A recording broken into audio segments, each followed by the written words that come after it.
Graça e paz, meus queridos irmãos, amigos, amigas. Então, nós estamos aqui hoje para o próximo estudo número 3, lição número 3, da revista Os Dons do Espírito, Desperta os Dons que há em Ti, de Wilson Franklin. Foi tema da Convenção Batista Brasileira em 2001, tá? Foi um tema abordada na maioria das igrejas em 2001. Antes de dar início aqui sobre a lição de hoje, que é o dom do serviço cristão, eu quero relembrar com vocês, fazer um resumo bem rápido sobre o que foi o estudo passado, onde falamos sobre o dom da ministração da palavra, que é exatamente o dom da profecia, porque a profecia ela é você transmitir a palavra para alguém, você transmitir perante alguém, o significado etimológico ali da palavra, transmitir a mensagem perante, transmitir de forma direta, unilateral, onde você fala, você transmite a mensagem do jeito que ela tem que ser. E como nós vimos, ela é palavra de exortação, de conhecimento, de sabedoria, de discernimento. Então, o que a gente precisa? A gente precisa usar todos esses dons que nós estamos aprendendo em função de servir na igreja. Então, hoje, nós vamos falar sobre o dom do serviço cristão. O texto áureo, texto-chave, texto que resume toda a lição, está em Romanos capítulo 12, versículo 7. Só que eu vou ler aqui com os irmãos a partir do versículo 4. Porque assim como num só corpo temos muitos membros, mas nem todos os membros têm a mesma função, assim também nós, conquanto muitos, somos um só corpo em Cristo e membros uns dos outros, tendo, porém, diferentes dons segundo a graça que nos foi dada. Se profecia, seja segundo a proporção da fé. Se ministério, dediquemo-nos ao ministério, ou o que ensina, esmere-se no fazê-lo. Ou o que exorta, faça-o com dedicação, o que contribui com liberalidade, o que preside com diligência e quem exerce misericórdia com alegria. Então, frisando aqui o versículo 7. Se ministério, dediquemo-nos aos ministérios. Ou o que ensina, esmere-se no fazê-lo. Então, se ministério, dediquemo-nos nos ministérios. Então, é esse o versículo-chave. Introdução aqui da revista. Os dons espirituais cooperam com o propósito divino de restaurar o homem, ao mesmo tempo em que habilita a igreja para continuar a obra de Cristo. Eles conferem unidade à igreja, conduzindo-a para a maturidade e a maturidade à perfeição. Isso se dá através do exercício das mais diversas capacitações, que são distribuídas pelo Espírito Santo, fazendo da igreja um corpo apto para cumprir a tarefa de evangelização do mundo. Os dons relacionados com o serviço estão mencionados nas listas de Romanos 12, 7 e 8 e 1 Coríntios 12, 28 a 30. São palavras e expressões que mostram atitudes cristãs de ajuda, simpatia, auxílio, serviço prestado ao necessitado e doação. Vamos ler aqui 1 Coríntios 12, de 28 a 30.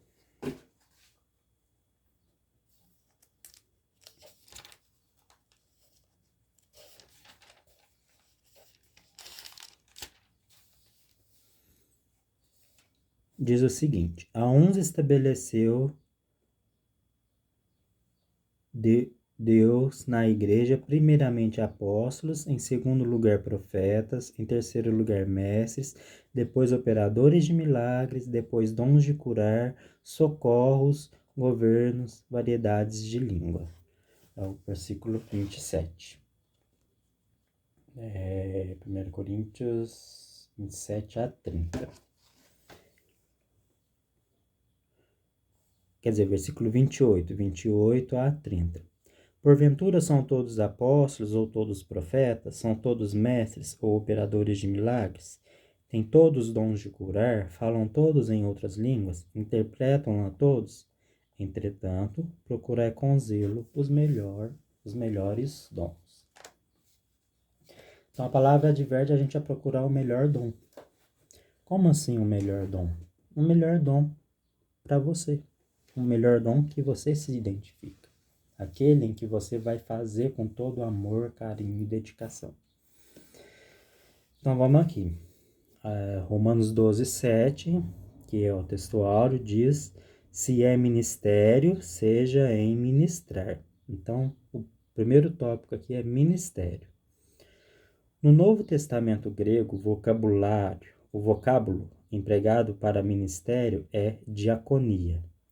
Deste vocábulo derivam as palavras diácono e diaconisa. Geralmente, estes termos significam o cuidado das necessidades físicas, como aconteceu em Atos 6, 1 e 2, onde se fala de repartir os alimentos e servir às mesas. Vamos ler Atos 6, 1 e 2? Vamos lá. Atos 6, 1 e 2. Ora, naqueles dias, multiplicando-se o número dos discípulos, houve murmuração dos helenistas contra os hebreus, porque as viúvas deles estavam sendo esquecidas na distribuição diária. Então os 12 convocaram a comunidade dos discípulos e disseram: não é razoável que nós abandonemos a palavra de Deus para servir às mesas. Então os discípulos foram chamados foram convocar pessoas para não se esquecer de servir as viúvas, tá? Então aqui é onde se fala em repartir os alimentos e servir às mesas. Contudo, a diaconia, a palavra diaconia do grego, não é um dom exclusivo dos irmãos que estão exercendo o ofício de diáconos. Sua atividade se estende a outros salvos dentro da igreja. É bom frisar que o ofício de diáconos foi criado inicialmente com o propósito de ajudar os necessitados. Atos 6, 1, que nós lemos. Depois se ampliou, visando atender às exigências da igreja local. É fácil entender por que o salvo é diácono por dom, e não simplesmente por ofício. Esse exercerá melhor esse ministério e com muito mais eficiência. Então, aquele que é salvo, aquele que gosta de servir, com certeza exercerá esse ministério com muito mais eficiência. Observamos também no dia a dia que muitos irmãos estão sempre prontos a servirem, descobrindo as necessidades da igreja, seja na administração patrimonial, evangelística e outras. Estão sempre em busca de uma solução para uma necessidade. O interessante é que fazem isso não porque alguém humano os mandou, mas porque receberam do Espírito Santo esse dom. Então, todos que exercem o dom de serviço na igreja, de servir na igreja, de ser ministro na igreja, a gente tem que dar prioridade para os que têm esse dom, tá? Porque os que têm esse dom, como eu já disse, farão o serviço por amor. E é um dom que o Espírito Santo dá. É o que nós estamos estudando, os dons do Espírito. É o mesmo Deus que oferece os outros dons. Então, o dom do serviço também é um dom principal na obra de Deus. Outro aspecto que devemos compreender é a amplitude desse dom, por isso não se restringe apenas à beneficência. Não é só ajudar aqueles que estão necessitados. Em 1 Coríntios 12, 5, Paulo afirma que há diversidade de ministérios, mas o Senhor é o mesmo. Logo, qualquer tipo de serviço dentro da igreja pode ser mais bem executado quando a pessoa o faz pela prática do dom que recebeu de Deus.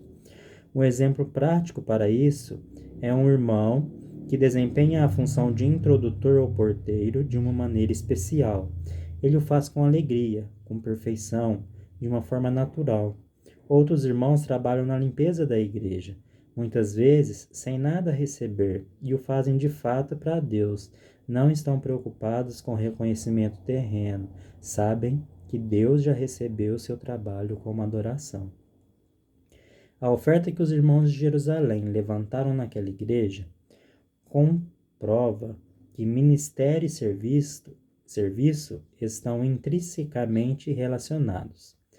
Em Romanos 15:31, a oferta é chamada de ministério, ou seja, da palavra grega diaconia. Vamos ler aqui 15:31.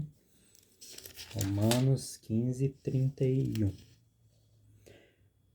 Para que eu me veja livre dos rebeldes que vivem na Judéia, e que este meu serviço em Jerusalém seja bem aceito pelos santos. Aqui está a palavra serviço. Tá?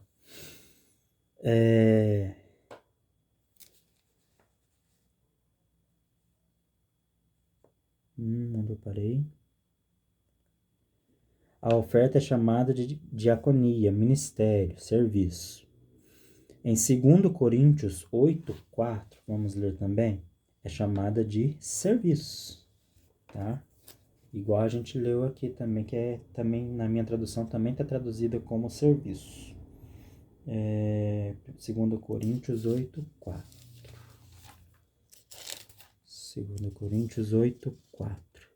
Diz assim: pedindo-nos com muitos rogos a graça de participarem da assistência aos santos. Aqui na minha versão está falando assistência, tá?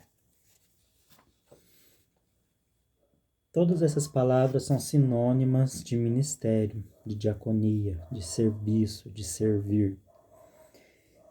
Portanto, aqueles irmãos que participaram daquela oferta, em sua maioria, foram crentes, a quem o Espírito Santo havia concedido o dom do ministério ou serviço. Contribuição. Romanos 12:8. A segunda parte do versículo que a gente leu, o versículo áureo. O que reparte, faça-o com liberalidade.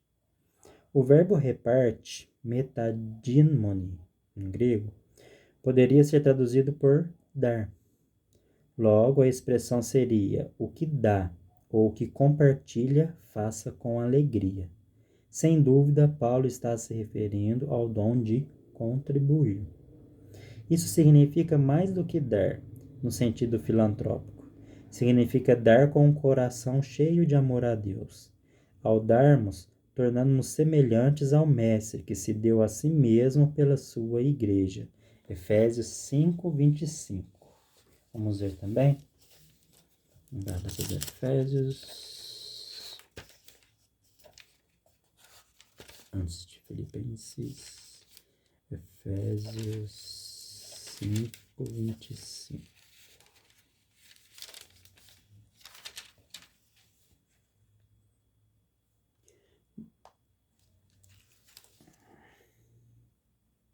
Deixa eu confirmar. Efésios 5:25. Ah, tá. Maridos, amai vossa mulher, como também Cristo amou a igreja e a si mesmo se entregou por ela. O versículo que fala que Jesus Cristo se entregou pela igreja. E ao Pai que deu seu Filho unigênito. João 3,16. Porque Deus amou o mundo de tal maneira que deu seu Filho unigênito, para que todo aquele que nele crê não pereça, mas tenha vida eterna. Então, aquele que contribui, quando é um dom, ele dá com alegria, ele dá com prazer, ele oferece com prazer. A dádiva deve ser feita com generosidade. Uma dádiva pode ser feita de má vontade, porém, como produto de um dom do Espírito Santo, será feita com liberalidade. Esse dom inclui também a habilidade de ganhar dinheiro e reparti-lo para o avanço da obra de Deus, com tal sabedoria e regozijo que os recipientes são fortalecidos e abençoados. Meus irmãos, já trabalhei muito na igreja, sei exatamente como que às vezes a gente é surpreendido por um irmão que faz uma doação espontânea e a gente sabe que isso é dom do Espírito Santo mesmo, porque ele faz uma doação espontânea, não quer nem que a pessoa fique sabendo que foi ele que deu e, edifica e traz bênção para outro irmão que esteja necessitado, ou para uma obra específica na igreja, para um trabalho específico, um congresso que vai ser feito, alguma coisa que vai ser realizada na igreja. É bênção de Deus, bênção de Deus. Frisado bem aqui na revista. Precisamos estar abertos à ação do Espírito Santo em nós, como igrejas ou membros individuais, a fim de que identifiquemos em nós os dons que Deus tão bondosamente nos tem dado. De modo geral, Deus espera que todos os crentes contribuam com os dízimos, é o mínimo, né, gente? E as ofertas. Então, o dízimo é uma ordenança, acaba sendo uma ordenança também do Senhor, né? Não é uma ordenança no sentido doutrinário, porque as duas ordenanças são o batismo e a ceia do Senhor, mas é um pedido do Senhor da gente contribuir com os dízimos e as ofertas. Ele cita lá para os fariseus que vocês devem o quê? Fazer estas coisas sem omitir as outras, ou seja, entregar a oferta sem deixar de entregar o dízimo. Entretanto, aqueles que receberam do Espírito Santo esse dom excedem os limites e distribuem com maior liberalidade. Quem tem esse dom, gente, oferta muito mais. Deus os honra retribuindo-lhes cada vez mais. Em Efésios 4:28, encontramos o mesmo verbo grego metadidomi, como Paulo ensina aqui. Aquele que furtava não furte mais, antes trabalhe fazendo com as mãos o que é bom, para que tenha o que repartir. Aqui a palavra do grego, com o que tem necessidade. Paulo identificou nos irmãos da igreja da Macedônia o dom da contribuição, que ele chama de a graça de Deus concedida às igrejas da Macedônia. A gente não aprendeu que dom é uma dádiva de Deus? Então, Paulo chama a contribuição de dom. Em 2 Coríntios 8:1, onde ele cita a graça de Deus concedida às igrejas da Macedônia. Vamos ler por completo 2 Coríntios 8:1.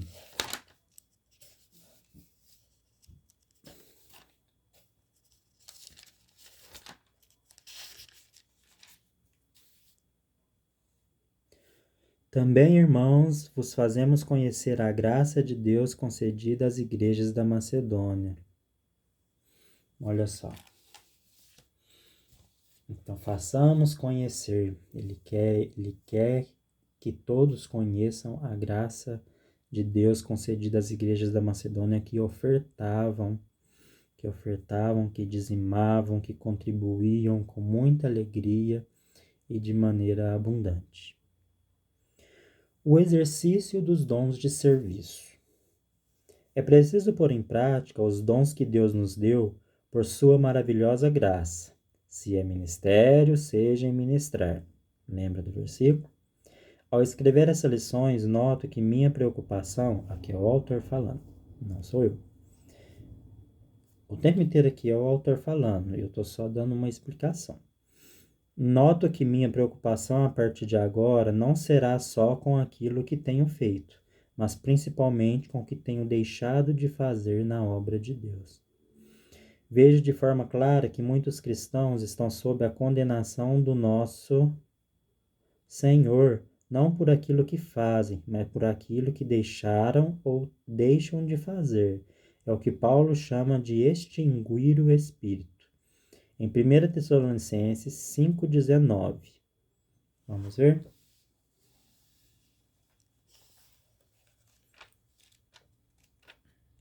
1 Tessalonicenses 5,19. Não apagueis o espírito. Então, a palavra extinguir significa apagar. Não extinguais, não apagueis o espírito. Quando o crente deixa de fazer aquilo que o Espírito Santo quer que ele faça. Isso porque quem faz a obra de Deus em nós é o Espírito Santo. Ao nos desviarmos de fazer o santo trabalho evangélico, estamos impedindo Deus de realizá-lo, extinguindo deste modo a ação do Espírito com a nossa omissão. Quando deixamos de entregar nossos dízimos e nossas ofertas, quando não exercitamos os dons que recebemos de Deus para realizar as tarefas a nós conferidas, estamos impedindo o crescimento do reino de Deus. Não podemos concluir que nossa vida seja irrepreensível porque não fizemos mal algum, uma vez que o nosso pecado pode estar na omissão. Aquela palavra de encorajamento que não proferimos, a oportunidade que deixamos de passar, o trabalho de Deus que não realizamos, a responsabilidade assumida e depois negligenciada, tudo isso pode ser uma parte da nossa omissão. Então, meus irmãos, nós não pecamos só naquilo que nós fazemos de errado. Nós pecamos naquilo que nós temos a oportunidade de fazer e não a fazemos. Existe um versículo certo para isso, eu não estou lembrado aqui de cabeça qual que é. Aquele que pode fazer e não faz, peca. Então, a nossa omissão também é pecado. Precisamos, como igrejas, como líderes e também como crentes individuais, estar atentos à verdade de que somos o templo de Deus e que Ele atua no mundo através de nós. É preciso ter em mente que o Espírito Santo sempre quer nos usar como canais de bênçãos nos seus santos ministérios. Confiamos mais em Deus, nas suas providências, nos seus desígnios e na sua santa vontade para nós, sabendo sempre que Deus tem e quer o melhor para nós, como igrejas e como crentes individuais. Então, meus amados, Deus quer o melhor para nós, como igreja e como crentes individuais. Então, se a gente tem o dom de servir, sirvamos. Se a gente tem o dom de contribuir, contribuamos. Não sei nem se essa palavra existe, mas que seja feita a vontade de Deus, porque nós somos o instrumento de Deus aqui na terra. Nós somos Deus representados aqui na terra, Deus representado aqui na terra. Nós, porque o Espírito Santo de Deus habita em nós e através de nós as pessoas recebem a palavra, recebem o conforto, recebem a ajuda, o serviço, a gente serve as pessoas, tá? Então, através de nós, as pessoas são abençoadas. Uma bênção e um perigo no exercício do dom. Há uma bênção espiritual no dom de ministério. Veja as palavras do Mestre. Eu, porém, estou entre vós como quem serve. Lucas 22, 27. Também em Mateus, nosso Senhor recomenda. E qualquer que entre vós quiser ser primeiro, será vosso servo. Assim como o Filho do Homem não veio para ser servido, mas para servir e para dar sua vida em resgate de muitos. Mateus 20, 27 e 28.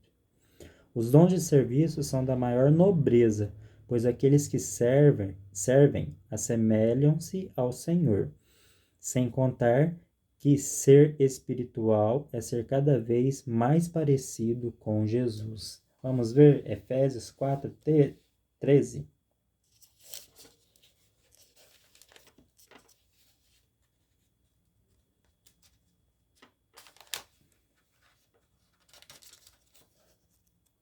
Gálatas, Efésios 4:13. Até que todos cheguemos à unidade da fé e do pleno conhecimento do Filho de Deus, à perfeita varonilidade, à medida da estatura da plenitude de Cristo. Tá? Então, até que cheguemos à medida de varão perfeito. Nós vamos chegar, a gente sabe que a gente vai chegar a esse ponto lá na glória, mas começa aqui. Começa aqui no seu serviço na obra do Senhor. Lamentamos que algumas pessoas têm falsificado esse dom, exercendo-o como um trampolim para alcançar a fama ou tirar proveito político. Tais pessoas estão totalmente desvinculadas da ação do Espírito Santo, porque seus objetivos são mesquinhos e egoístas, uma vez que buscam seus próprios interesses, à semelhança do que faziam os fariseus. Este tipo de serviço Deus não quer no nosso meio. Afinal, 1 Coríntios 12:7. A cada um, porém, é dada a manifestação do Espírito para proveito comum, para proveito de todos. A gente já vem falando esse versículo já desde a lição passada. Como igreja, não podemos permitir que tais pessoas nos usem dessa maneira. Então, cuidado ao dar palavra, porque no nosso meio não é costume a gente dar palavra para nenhum político dentro de nossas igrejas, né? Porque nós temos um princípio que é separação entre igreja e Estado. Então não é costume nosso. Mas cuidado, não são todas as igrejas que estão observando esse princípio mais. Cuidado. Conclusão. É maravilhoso ver como nosso Senhor pensou em tudo, comissionando-nos à missão evangelizadora, ao mesmo tempo que nos capacita com dons espirituais a realizá-la. A variedade dos dons espirituais tem o propósito de unir e de não dividir a igreja. A necessidade de pessoas com diferentes dons para mutuamente formarem a igreja como um corpo. Isso faz com que todos os membros sejam igualmente importantes na igreja local. Os dons sempre são distribuídos pelo Espírito Santo, de forma soberana, em resposta às necessidades da igreja local. Uma igreja pode hoje não ter carência do dom do serviço, mas algum tempo depois poderá estar deficitária. Nesse momento, então, será bondosamente agraciada com os dons. Precisamos estar abertos à ação do Espírito Santo em nós, como igrejas ou membros individuais, a fim de que identifiquemos em nós os dons que Deus tão bondosamente nos tem dado. A consequência natural é que todo trabalho realizado através do exercício de um dom é mais bem executado da causa de Cristo. Então, a conclusão a respeito aqui do dom de serviço, e não somente do dom de serviço, mas de todos os dons, é que quando é um dom do Espírito, com certeza o proveito será muito maior, com certeza será muito melhor executado, porque é um serviço que o próprio Deus está capacitando uma pessoa a fazer. É um dom que Deus deu para a pessoa, para que a pessoa faça. Então era isso que eu tinha para compartilhar com os irmãos. Próximo estudo será o estudo 4, o dom do testemunho cristão. Tá? Vai ser tratado como um dom, tá? Aqui nessa revista está sendo tratado como um dom. Eu lembro que gerou uma discussão certa vez, que isso não é um dom, isso é um dever de todo cristão. Tá certo, é um dever de todo cristão. Mas tem também aqueles que testemunham de maneira muito mais fácil do que os outros. E isso é um dom. É o que vamos tratar aqui no estudo do dom do testemunho cristão. Então era isso que eu queria compartilhar com os irmãos. Até o próximo vídeo. Fiquem com Deus. A paz do Senhor Jesus.